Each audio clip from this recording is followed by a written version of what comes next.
My channel. So guys, आज मैं palazzo pant की कटिंग एंड स्टिचिंग बताऊंगी, जिसके बॉटम में मैं ये दो तरीके का लेस लगाऊंगी और ये हमारा प्लाजो पैंट का मेन फैब्रिक है। सबसे पहले हम इसे खोलकर इसे अच्छे से बिछा लेंगे इस तरीके से। अब हमने इसका मेजरमेंट लेना है, तो सबसे पहले हमें कमर का मेजरमेंट लेंगे। जैसे कि कमर 28 इंच है तो उसका 4 भाग डिवाइड करके 7 इंच आएगा, उसमें हम 4 इंच और जोड़ देंगे तो यहाँ पर 11 इंच आ रहा है। तो 11 इंच पर कपड़े को फोल्ड करके हम कट करके अलग कर देंगे। अब हमें इसका लेंथ लेना है, लेंथ है 34 इंच। तो हमारा यहाँ पर लेस है 4 इंच का, तो हम 34 में 4 इंच माइनस कर देंगे तो यहाँ पर 30 इंच आएगा।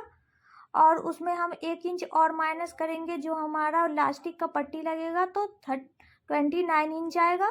तो 29 इंच की लेंथ पर हम इसकी कटिंग करेंगे।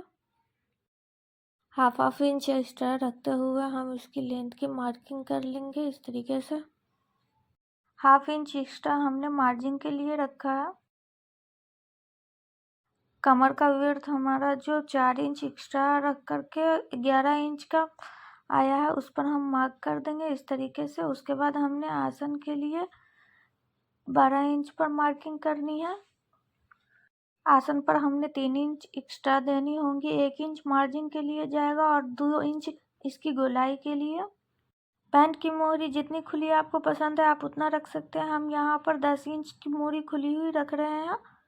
1-1 इंच हम दोनों तरफ एक्स्ट्रा रखेंगे इसकी मार्जिन के लिए। आसन की मार्किंग के सामने से हम इस तरीके से स्ट्रेट मार्क कर देंगे। आसन के निशान से हम खुले हुए मोहरी के निशान तक इस तरीके से मार्क कर देंगे। दोनों तरफ की मार्किंग हमने इसी तरीके से करनी है। यहाँ पर हमने थोड़ी सी गुलाई शेप दे देनी है, क्योंकि यहाँ पर जब सिलाई करते हैं तो कोना निकल जाता है। इस तरीके से गुलाई शेप देने से कोना नहीं निकलेगा। पैंट का ये फ्रंट पार्ट था। बैक पार्ट की कटिंग थोड़ी सी अलग होती है, तो वीडियो को ध्यान से देखिए। पैंट के दूसरे पार्ट की कटिंग करने के लिए सेम इसी तरीके से हम डबल फोल्ड करके कपड़े को बिछा लेंगे और उसके ऊपर ये पल्ला हम रख देंगे। इसके लेंथ पर हम इसके बराबर से निशान लगा देंगे। इसके साइड पर भी हमने इसी तरीके से बराबर से ही निशान लगानी है। इसके आसन वाला एरिया जो है उस पर हमने 1-1 इंच एक्स्ट्रा मार्किंग करनी है। पूरे आसन तक ऊपर तक हमने 1-1 इंच एक्स्ट्रा मार्किंग कर लेनी है इस तरीके से। देखिए, आप लोग ध्यान से देखिए वीडियो को। दूसरा पल्ला हमने लेंथ में 3 इंच एक्स्ट्रा रखे थे, तो इसे हम इस तरीके से मार्क करेंगे। आसन की तरफ से हमने इस तरीके से क्रॉस करके इस पर मार्किंग कर देनी है। प्लाजो पैंट की कटिंग रेडी हो चुकी है। तो चलते हैं अब हम इसकी स्टिचिंग करने। तो स्टिचिंग करने के लिए हम बैक पार्ट पल्ला लेंगे और फ्रंट पार्ट में से एक पल्ला लेकर के इस तरीके से हमने साइड पर स्टिच लगा लेनी है। इस तरीके से देखिए, आप हाफ इंच एक्स्ट्रा छोड़ करके इसका मार्जिन हमने इस पर स्टिच लगा लेनी है।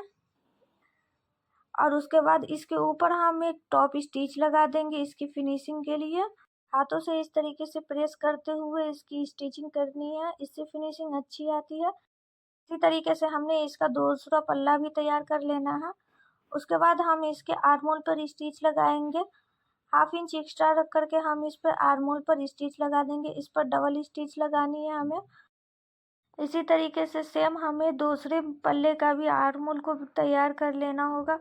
हम ज़्यादा वीडियो इसलिए नहीं दिखा रहे क्योंकि वीडियो बहुत लंबी हो जाएगी और आप लोग बोर हो जाइएगा, तो हम समझा रहे हैं। अगर आप लोगों को समझ में ना आ रहा होगा तो आप हमें कमेंट करके ज़रूर बताइएगा। पैंट की मोरी के लिए हमने जो ये 4 इंच का एक्स्ट्रा लेस लिया था, उसे इस तरीके से उल्टा रख करके इसके ऊपर इस कपड़े को इस तरीके से फोल्ड करके हमें इस पर स्टिच लगा लेनी है। इसे स्टिच लगाने के बाद हम लेस को इस तरीके से पलट लेंगे और इस पर एक टॉप स्टिच लगा देंगे। टॉप स्टिच आपने बहुत ही फिनिशिंग के साथ लगानी है, क्योंकि ये मोहरी का है। अगर फिनिशिंग के साथ ना होगा तो ये बहुत ही गंदा दिखेगा।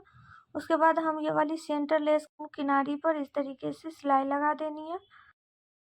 इसके दोनों किनारी पर हम इसी तरीके से सिलाई लगा देंगे। बहुत ही अच्छी तरीके से हमने दोनों किनारी पर सिलाई लगा दिया है। और दोनों सिलाई के बीच में जो हमारा जो कपड़ा आया उसे हम बीच से इस तरीके से कट करके अलग कर देंगे, क्योंकि हमारा सेंटर लेस इस तरीके से दिखे। देखिए, हमारा सेंटर लेस भी लग गया है। और बहुत ही फिनिशिंग के साथ लगा है। इसी तरीके से हम दोनों मोरी को तैयार कर देंगे।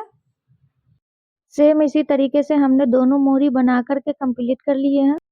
कमर में हमने जो 1 इंच की इलास्टिक लगानी है उसके लिए हम उसकी पट्टी को अटैच कर देंगे। इस तरीके से देखिए हमने यहाँ पर हमारा बेल्ट जो है इलास्टिक हमने 1 इंच की लगानी है, तो हम उसका पट्टी 3 इंच की काटेंगे क्योंकि हमारा हाफ इंच मार्जिन के अंदर जाएगा, तो इसीलिए हमने यहाँ पर 3 इंच की पट्टी काट करके इसे इस तरीके से हमने अटैच कर लेनी है। कमर के हिसाब से हमने यहाँ पर इलास्टिक कट कर ली है। इलास्टिक हमने 28 इंच की कट कर रखी है और इसे इस तरीके से हम यहाँ पर ज्वाइंट कर देंगे।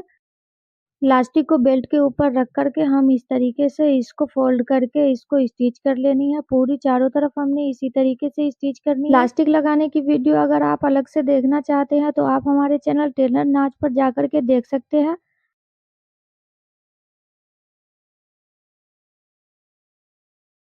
इलास्टिक हमारी लग चुकी है। अब इसे हम खींच करके चारों तरफ बराबर कर देंगे और इसके बीच में हम इस तरीके से खींच करके एक सिलाई लगा देंगे। सिलाई हमने एक हाथ से खींच करके चारों तरफ लगानी है।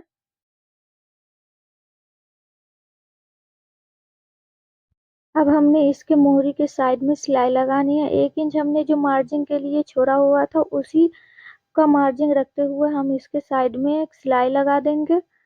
एक मोहरी से हमने स्टार्ट किया है और दूसरी मोहरी तक हमने इसी तरीके से 1 इंच मार्जिन रखते हुए सिलाई लगा देनी है।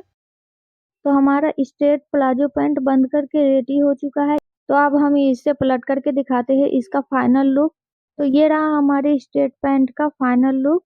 अगर इस तरीके से कटिंग करके आप प्लाजो पैंट बनाए तो आपको कोई भी दिक्कत नहीं आएगी, पहनने में बैठने में कोई भी दिक्कत नहीं आ सकती है। अगर आप लोगों को कोई भी डाउट हो तो आप हमसे क्लियर कर सकते हैं। तो मिलते हैं नेक्स्ट वीडियो में, तब तक के लिए टेक केयर, बाय बाय।